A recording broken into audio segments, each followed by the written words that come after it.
You need to try these cozy games from 2024. There has been a ton of games that came out this year. Some were really great and others, well, let's just say they didn't quite hit the mark. I asked some of my fellow creator friends to share their game of the year, and let me tell you, you are going to be surprised at what game everyone has picked. I have all of their channels linked down below, so be sure to check them out on their channels as well. So without further ado, let's see what the cozy game of the year was. Hello friends, my name is Lil from the Pillow Fort Gaming on YouTube, and my top pick for the cozy gaming world of 2024 is Fields of Mystria. You've likely already heard of this little gem, but just in case, it's a pixel RPG life sim that's centered around restoring a little town after an earthquake devastated it. But that's not all. You'll be hearing voices from dragon statues, and some of the townsfolk might just run alchemical experiments on you. Jokes aside, its incredibly playful nature and addicting gameplay absolutely stole my heart this year. And considering it took top 3 on my Steam wrap-up, it was my obvious choice. I can hardly believe it's only in early access, as the game already feels way better than most full releases I played in 2024. And I honestly can't wait for its full version because my soul will likely be consumed when it does. Here's to hoping there's only great things on the horizon for the Fields of Mystria. Hi everyone, my name is Josh. I cover mostly farming games here on YouTube. So it's no surprise that my cozy game of the year for 2024 is a farming game. Fields of Mystria is a game you've heard so many people talk about already, so I'm gonna pick another one, Echoes of the Plum Grove. On the surface, this is an adorable farming sim that takes place in the colonial era. It's colorful, it has that Paper Mario art style, a fun humor, great music, it is so charming. But don't be fooled by this charm thinking everything's going to be sunshine and rainbows. I personally think that cozy can still be chaotic, challenging, and if you think that as well, you will like this game. Yes, there is farming, mining, fishing, festivals, romance, all of that, but also a ton of unexpected, like for example, one day a tourist could show up and spread a dangerous illness, eliminating half of the town, including members of your own family. Even if you're lucky enough to avoid the illnesses, you will age in this game, so if you want your farm to keep going after you're gone, you will have to prepare accordingly, have a child, who can by the way help with the chores, they can learn a job, go to school, and seeing your family evolve through generations with all of the challenges that come with that is so satisfying. Echoes of the Plum Grove is such a refreshing experience, and you can turn off most of the settings that make the game difficult if you want, but keep in mind you're then turning off what makes it different. So depending on what you're looking for, this might not be for everybody, but for me, it really stands out from all of the other games that we got in the genre in 2024. Hello Nessies! My name is Mriz and I'm a cozy gaming content creator here on YouTube, and you can also find me on TikTok. We play lots of Stardew Valley on my channel, but I also dabble in other cozy games as well. And one game that I played this year that has really reeled me in was Web Fishing. Web Fishing is a game created by a solo indie developer known by the alias of Lame Developer. Web Fishing is an online multiplayer chat room focused fishing game, and it's probably one of the most chill games I've ever played. I like to describe the game as if Animal Crossing and Club Penguin had a baby. But the game's more so designed for adults rather than children, as there's a bit of edgy humor and uncensored chatting. In Web Fishing, players join or host online public or private lobbies of up to 12 people, and you can perform various social activities such as fishing, metal detecting, playing guitar, and more. You earn cash by selling caught fish and completing quests, which is then used to buy in-game items and cosmetics to drip out your character and show off your cool look to your friends or other online players. And this gameplay loop is incredibly satisfying and very addicting. Everything about Web Fishing just works so well together. The relaxing atmosphere, the charming art style, the quirky dialogue, the cute and silly cosmetics, and the little secrets hidden all over the game. And the fishing minigame itself is super easy to pick up on. And this game is filled with hilarious little flourishes that will absolutely crack you up. And Web Fishing has actually been nominated for the 2024 Steam Awards under the Sit Back and Relax category. So yeah, if you have not given Web Fishing a shot yet, I highly recommend trying it out. It's literally only $5 on Steam and there are absolutely zero microtransactions. I promise you'll be hooked. Get it? Hooked? All right, I'll see myself out. Hi, I'm Cloudy. I do cozy game reviews and news, and on my channel, we're all about cozy life sims that are ideally also about romancing the characters. This immediately brings me to the topic of my favorite cozy game of 2024, Fields of Mystria. Despite it being in early access, it is probably one of the most polished and fun early access games I have ever played. Fields of Mystria is a well-rounded, magical farming RPG that has everything that you would expect. But on top of that, it is also irresistibly cute and might remind you of 90s magical girl anime. And why settle for regular farming sims when we can do it with style and fully in pastel colors? But one major reason why I love this game so much is the writing and the dialogues.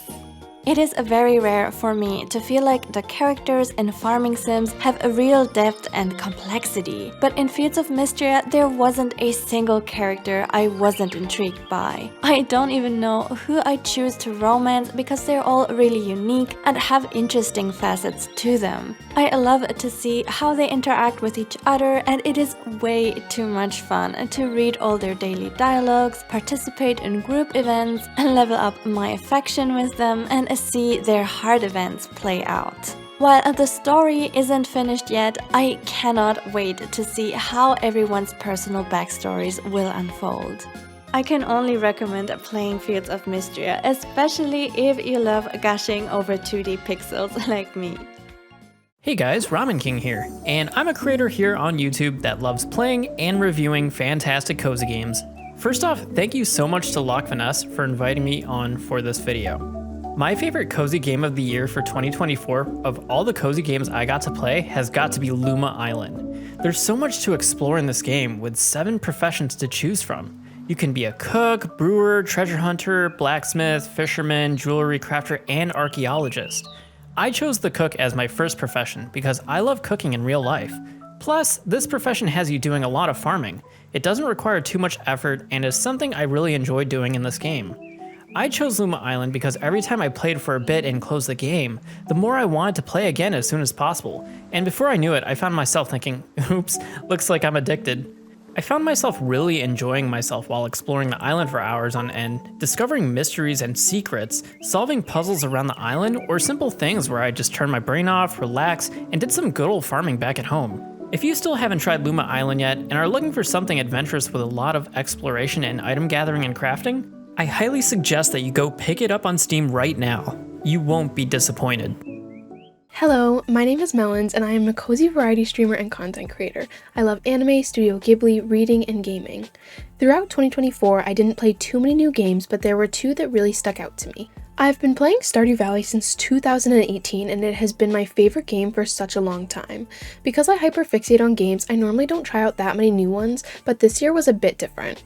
I saw the trailer for Fields of Mystria and instantly knew I had to play it. From the 80s anime style to the artwork and storyline, it seemed right up my alley. When it released in early access, I fell in love with it, and I actually have about 50 hours logged, which is quite a bit for me. It gave me that feeling that Stardew did for the first time in a long time without it being a complete copy of it. I love the touch of magic it brings, the ASMR sound effects, and the lively characters that live in Mystria. The only other new game I really played this year was Icarus, a survival sandbox game. Considering it's the only cozy co-op game I discovered this year that I actually find myself itching to play, I give it a lot of points for that. Anyways, I hope 2025 will bring me a few more games that I can discover and enjoy.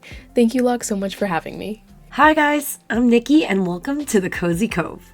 On my channel, Nikki's Cozy Cove, cozy games are our specialty. I multi-stream 3 times a week on Twitch and YouTube, so be sure to dive in. We're currently playing through my backlog. So many incredible games released this year. Picking my cozy game of the year was a lot harder than I thought it would be. I was stuck between 2 games for a long time, but I finally chose Stitch. If you don't know Stitch, I am so excited to introduce you to it. Stitch released for Nintendo Switch back in April, but has been on Apple devices since October 2022. Stitch is a cozy puzzle game where you end up with beautiful embroidery designs. There are over 100 hoops to choose from, and new hoops are added weekly. There are also daily challenges for those brave enough to attempt them. Stitch is amazing because you can do an easy hoop in a few minutes or work on a marathon hoop for a few days. I always play Stitch before bed to wind down or any time that I'm feeling stressed. Even the background music is so soothing. Stitch is my cozy game of the year because it helps me relax, and there's nothing cozier than that. For just $15, this game is an absolute steal. There has also been one DLC release since its launch that added 60 more hoops for just $5 more. Thank you to Vanessa for inviting me. Remember to dive into Nikkys Cozy Cove anytime. I hope to see you soon. Hi Cozy Gamers, I'm Ellie, and over on my channel, the Cozy Gaming Club, we love to talk about all the latest and greatest cozy games. We do gameplay videos, lists, reviews, and so much more, and I would love to see you there. A big thank you to Locke for inviting me to take part and talk to you about my favourite game of the year, which is Fields of Mystria, but as that is already taken, I'm going to talk about my second favourite game of the year, which is Duck Detective: The Secret Salami. Duck Detective is a classic mystery game about a down-on-his-luck divorced duck who's struggling to stay afloat as a private detective. He's just started his new case, and you join him to investigate the salami bandit and the case of the missing lunch. This game is hilarious and light-hearted, and I was beyond surprised by how good it was considering it's only £8.50. There's only 2 or so hours of gameplay, but it's so well done. It is fully voice acted, there are a slew of puns to enjoy, and the puzzle solving mechanic was really unique. I would highly recommend playing this one. Now it's my turn to choose what my game of the year is. Hi, I'm Locke Vanessa, and I make a ton of cozy game reviews here on this channel, so make sure you subscribe for more cozy gaming content in 2025. At first, I wasn't sure what game I was going to pick, but I knew I wanted to pick something that was fully released, so I have to pick Luma Island. Honestly, even if I were to pick something that was in early access, I still think I would pick Luma Island. I don't know, this game just completely blew me away. Luma Island was my top pick of the year because there was no other RPG adventure game that had me hooked for days on end like this one did. This game has a profession for absolutely everybody, which makes it even more enjoyable when you play it with your friends. Everyone has their own profession that they can focus on and overall helping each other progress in the game. The gameplay loop was incredibly satisfying for me. This game was extremely grindy, and there were moments where I got a little annoyed at how many items were needed to craft certain things, but honestly, I just couldn't put the game down. While I do wish there was more story content, the simplicity of the game was part of its charm. You explore, master your professions, and that's about it. I really liked how the game allows you to progress in your profession and not just one profession. It made it really satisfying and rewarding when you get to master the trophy and have it displayed on your farm. I definitely feel like I could do a few more playthroughs of this game by starting off with a different profession so I could just see how different things are as you progress. Plus, the fact that it ran so smoothly on my Steam Deck really made it even more enjoyable for me. Being able to play it anywhere, anytime, definitely had a huge role in my enjoyment in the game. I literally spent my entire holidays playing this game. So there you have it. I think it's definitely fair to say that everyone really loved Fields of Mystria this year, but what about you? Comment down below what your game of the year was. And don't forget to like the video and subscribe for more cozy gaming content. I cannot wait to see what cozy gaming brings us in 2025. So until next time, happy gaming.